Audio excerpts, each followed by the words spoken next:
voilà donc mbokk yi waxtaan wi day dox di wéy comme ni ngeen ko miinee ni ko suma waa jëlee xam naa manqué sànn lox du ñàkk mi ngi ñu seetaan Djiby Sarr. waa Djiby maa ngi lay nuyu yow sa soxna maa ngi lay nuyu bu baax a baax. macha allah yal na yàlla defal ko jàmm. sëñ Saliou ñu ñëw ci benn sujet boo xam ne yàgg nga cee addu yàgg nga cee wax mais on a comme l'impression Sénégal dañuy bëgg di fàtte. nga ñëw ci yor-yor déjà. ma fàttali leen dañuy bëgg dugg ci sujet bilal foncier carnage foncier bi nga xamante ni sëñ Saliou moo lëmb réew mi nga yàgg ci am ay position waaye bi yoon nga def ci ay gëstu yu leer bi ci njëkk ñu daat koy leeral mooy Mansour Faye et Marième Faye ñoom ñaar rek ñu bénéficier plus de 2 millions de mètres carrés mu mel ni département de Dagana commune de Diama carnage foncier dans la zone de Mbundum donc ñu revenir ci détail boobu parce que mbokk yi étape par étape ndax dossier foncier bi moom sëñ Saliou da cee def liggéey gu yaatu ak yor-yor kon ñu ubbee ko ak Marième Faye Sall ak frère am Mansour Faye lu toll ci 2 millions de mètres carrés ñu am ko ci ab dëkk. waaw xam nga ne li jaaduwul d'abord mooy Mansour. te nee na nag moom nee na légalement la ko amee nag ah. waaw d'accord waaw non dégg naa ko muy wax. waaw parce que man je m'attendais à mu ne mosuma fa am loolu parce que dans un premier temps bi ko yor bindee. waaw y en a qui disaient que non c'est de la diffamation c'est de fausses nouvelles et cetera. waaw mais comme man xam nga li may bind moom toujours yaa Moussa ci ay këyit laa koy teg. yu leer. coow lay bëri rek waaw non man ci ay këyit laay yore man moom loo xam ne yoruma ci ay këyit. jàppal ne du ma ci bind. lu mu bind rek yaa Moussa. neel Serigne Saliou mi ngi këyit yi téye ci loxoom.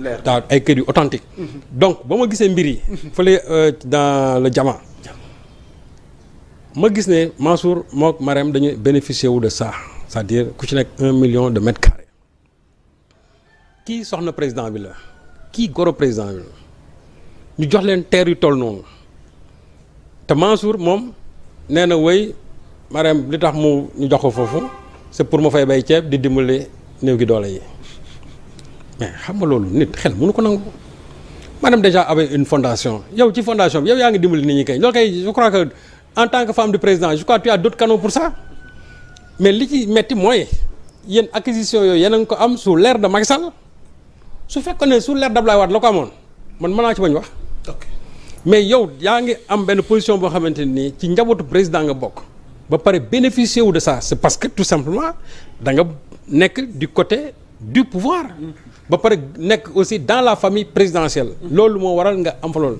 te Mansour du loolu rek la fa am parce que dinañ jël soit ci yeneen du caaxaan du loolu rek la fa am ak branchement yi am ci fleuve bi yëpp tout ça non on reviendra sur ça du caaxaan du non ce n'est rien yaa Moussa par rapport ak li nga xamante kon 2 millions yi lancement la non du dara ak fa Omar Sow li mu fa am kooku li tax waxuma ci parce que aujourd'hui il n'est plus de ce monde mais moom aussi am na fa ay terres yoo xam mara day taale mais mënuma ci wax parce que newatu fi tey yàlla na ko yaare yërëm waaw donc Mansour waaw su taxawee wax ne wéy légalement la ko am d'accord mais éthique moo la waroon a yóbbu Mansour ba nga xamante ne yow boo bokkee ci famille présidentielle da nga war a mën a éviter di am yenn yi am na ci réew yoo xam ne yenn texte sax dafay interdire nga nekk ci pouvoir ba pare di bénéficier wu ci yenn privilèges yi. exactement bu doon temps Wade nga am ko wala temps Abdou Diouf man amu ci problème mais yow yaa ngi sës ci président ñu dem daggal la fa teri noonu nga dem def ay branchements sur le fleuve Sénégal ba pare déggoon nga sax ñu naan am na fi benn ferme de 4 milliards boo xam ne moom la doom di gérer. exactement waaw mais dañu waxante dëgg nag Mansour Faye même su defoon fi ministère su fi amoon 50 ans Mansour mënu fi glaner 4 milliards. parce que j'allais vous demander loolu fan la jóg. non fu mu dul jógee ah waaw d'accord mais mooy li ñuy wax rek c'est-à-dire que jubadi gi nga xam ne moo nekkoon ci régime Macky Sall parce que tous ces gens-là qui ont acquis des milliards c'est parce que ils les ont acquis frauduleusement amul kenn koo ci am ci lu jaar ci yoon déedéet ils n'ont qu'à nous justifier leur fortune donc su fekkee ne yow da nga bëgg a taxaw nga ne am nga alal ju toll noonu mais li ko waral parce que da nga bokk ci njabootu président moo tax nga am loolu.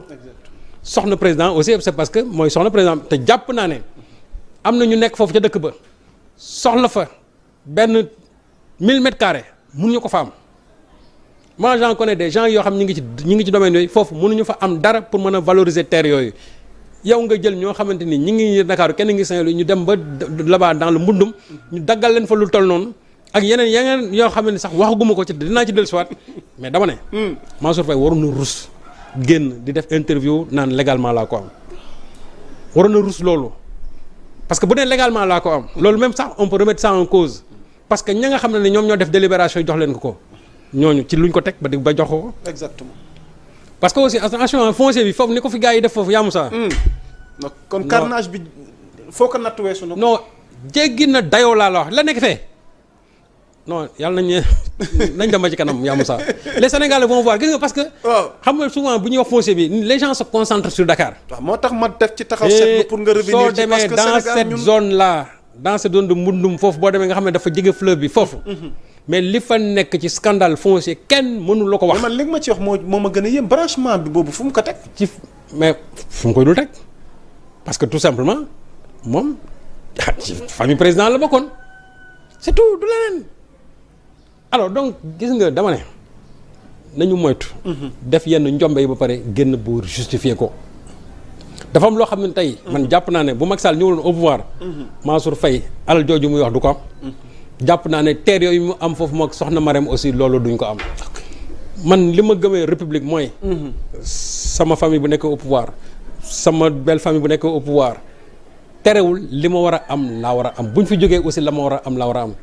mais awma lii mais tey ñoom ñëw nañu au pouvoir je dois bénéficier de privilèges pour am lii c'est-à-dire que loolu la xel mënul nangu te Mansour loolu la expliqué dans son interview que il a pu bénéficier de ça parce que simplement il appartient à la famille présidentielle mais su wóor na ko ne su bokkul woon ci njaboot président avantage yi mu am foofu du ko fa am soxna Marème avantage yi mu am foofu du ko fa am te loolu ñuy wax c'est cousu tout simplement de fil blanc parce que ne dafa bëgg a bay je ne sais pas ay ceeb ak yooyu pour dimbali néew gi doole. quand même loolu la indi non franchement Mansour il ne parle. waaw mais Marème dimbali néew ji doole yi. vraiment moo tax ñu am dimbali néew ji doole yi. waaw ñoom néew gi doole yi kay dañ leen waroon dimbali avant ñu ñëw au pouvoir. xam man mënoon naa d'accord ñu ne ñun doon ñu ngi dimbali néew di doole avant ñu ñëw au pouvoir bu ñu ko defoon depuis les années 2000 ne am nañ fa ay terres. ñu ngi dimbali gars yi. parce que moi je connais des familles qui sont là-bas yoo xam ne ni yàgg nañ fa. qui ont acquis des terres mais ñooñu depuis presque avant même 2096 ba léegi ñi nga valoriser terres yi foofu te am nañ fa ay hectares mais ñooñu maa ngi ak seen i délibération mais pourtant ñooñu ŋàññu ma leen parce que xam naa ne ñooñu ils sont dans l'exploitation agricole ñooñu dañuy créer ay emplois te ñooñu li ñuy def dañ ko teg ci yoon te xaaruñu président bi ñëw pour ñu mën a am loolu mais ñoom Mansour. ñoom dañu xaar bu Macky Sall ñëw pour bénéficier de ça c'est que man loolu mooy ci sama problème. donc légalement boobu muy wax noonu. mais njabootu président kay sous le régime de Macky kay ñoom kay lu ñu bëgg am ko. lu ñu bëgg am ko. ah oui avec Macky. c'est-à-dire que ñoom lu ñu bëgg am ko. donc amul benn maire bu mën a taxaw. ñu laaj la ne la jox man sangam nga ne du ma la ko jox. lu ko mooy tes jours sont comptés. donc ña leen daggal ñoom xam nañ lu tax ñu daggal leen foofu te loolu gënewu ci Mansour. parce que lam fa am ñun xam nañ ko. la ñu waxul xam nañ ko te ce qui est sûr et certain mooy nous reviendrons sur tout ça. en attendant de revenir mbokk yi jeexagul de yow mi seetaan Serigne Saliou di seetaan jotaay waxtaan wi ñu jóge Mbundum fële ca Dagana ñu ñëw fii ca Ngor Almadi ci beneen carnage foncier bu fa am tamit mu mel ni ki ñuy wax les Maliens Boubacar Yara ak Ousmane Djigué attributés respectivement de 1500 mètres carrés et de 1224 mètres carrés. ñu nekk des pontes du régime de Macky. impliqués dans l'acquisition scandaleuse de ces terrains. et que les valeurs du terrain maanaam dafay dikk ci 1 milliard 500 millions. ak 1 milliard 224 millions. ci ñoom ñaar kon lii xew na fii ci Ngor Almadi. ah mais bien sûr sous le régime de Macky Sall encore parce que ce nommé Boubacar Yara qui est un opérateur économique malien et aussi am ay problèmes de justice au Mali ci affaire foncier que je connais très bien que je connais très bien. ndax dama la doon laaj ndax du Boubacar Yara bi may. non du boobu. c'est-à-dire donc que je connais très bien donc moom qui a eu maille à partir avec la justice de son pays sur des histoires foncières léegi ñooñu dañu déployer ñëw fii. attention du dëy rek de. xam nga man quand je parle des Maliens je ne stigmatise pas. je ne stigmatise pas mais aussi c'est que dafa am loo xam ne réew dafa am nu muy doxee. parce que tu ne peux pas prendre un foncier aussi important dans une zone aussi stratégique nga jox ko ay nit comme ça yoo xam ne investir wuñu man su fekkee ne c'est des gens qui ont été porteurs de projet ñëw ne dañuy investir. lii dinañ créer emploi nii man ne bu leen joxee foncier bi au moins problème j'applaudis. mais quand tu donnes à des gens yoo xam ne ñoom c'est pour faire un business avec ce foncier comme ni ko ñenn ñi defee fii et c'est là où ça pose problème te ñi ñu ko jox c'est pour faire un business foncier parce que soo xoolee par exemple je prends le deuxième cas avant ma ñëw ci Boubacar Yara. Ousmane Jigué. Ousmane boo gisee dafa am 6 délibérations xam moom lañ ko defal yoo xam ne ni ci même c'est-à-dire ci même titre foncier bi ñu dagal ko fii 204 fii 204 204 204 204 ba muy 6 fois ñu dagal ko c'est-à-dire sur le même titre foncier. ci ay lots waaw. et j'ai les numéros des lots ñu dagal ko kooku xam nga ne c'est pour après aussi moom faire son business parce que bu ñu la joxee nga kii boo paree nga dem jaay parce que ña leen ko jox. ñooña c'est des gens que je connais et qui sont dans le foncier de ce pays-là. et te xam nga ne boo xoolee foncier Dakar fu mu gën a amee valeur mooy le littoral Dakar Plateau ak dans la zone Ngor Almadies. Tout à fait. foofu nga xam ne boo xoolee aujourd'hui les prix transitent entre 1 million 800 le mètre carré moo tax bu ñu koy jël au bas prix sax à minima parce que terrain yooyu Ousmane Yara mën na dem ba 2 milliards fi mu nekk donc nga jël lu mat 1500 mètres carrés dans cette zone aussi stratégique nga jox ko quelqu'un qui n'est pas porteur d'un projet te ce même Boubacar Yara a aujourd'hui un dossier qui dort sur la table du procureur pour une maison boo xam ne dañ ko jaay frauduleusement. maa la wax loolu. une maison boo xamante ni tey ña ko jaay ñoom këyit dañ ko jox këyit ya baaxut. dossier bi aujourd'hui est en train de dormir sur la table du procureur muy beneen scandale ci benn maison bu nekk à Fann donc soo jëlee loolu nga jël encore ak moom lan ka jox te scandale yi yemul foofu mu yamu sax parce que scandale yi soo demee dans la zone de Bewa Almadies il y a d'autres maisons qui ont été vendues encore à d'autres Maliens ci zone boobu pas toujours le même c'est-à-dire la même clique. Finalement moom baa jàmm. mais mooy li mu wax c'est une mafia foncière. Ces gens-là sont organisés de sorte que c'est-à-dire que mafia bi c'est-à-dire foncier bi seen biir kese c'est une mafia foncière et les jours yi ñëw dinañu wan c'est-à-dire que ces gens-là qui ont pu bénéficier de l'ensemble de ces fonciers en tout cas de ces terrains-là au niveau même de la zone Bewa Almadies nga xam ne c'est un scandale foncier. bu leen ko yàqati lépp dina leere fii incha allah. donc ñooñu tey illégalement lañ am terrain yooyu. boo doon xool tey.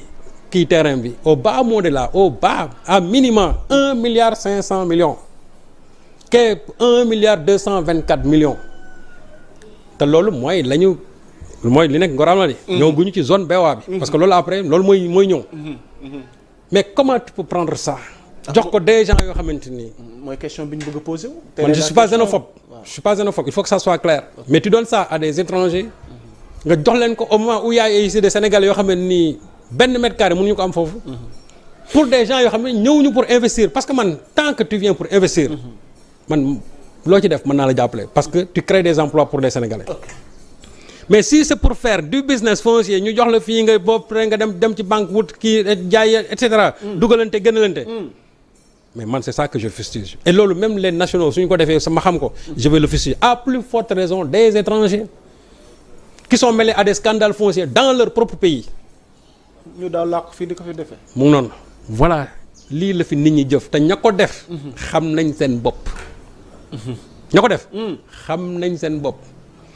et je suis très surpris par la commission domaniale bi nga xamante ne ñoom ñoo leen attribué c'est-à-dire ñoo leen jox affaire yooyu. waaw j'allais vous demander cela donc parce que ñoom itamit. waaw bu amee lii am na fu mu jaar. waaw lu yëngu lu ne la ko yëngal. waaw parce que il y a eu d'abord le directeur de domaine qui a fait son rapport d'approbation la commission domaniale ba pare ñoom aussi daal di émettre un avis favorable.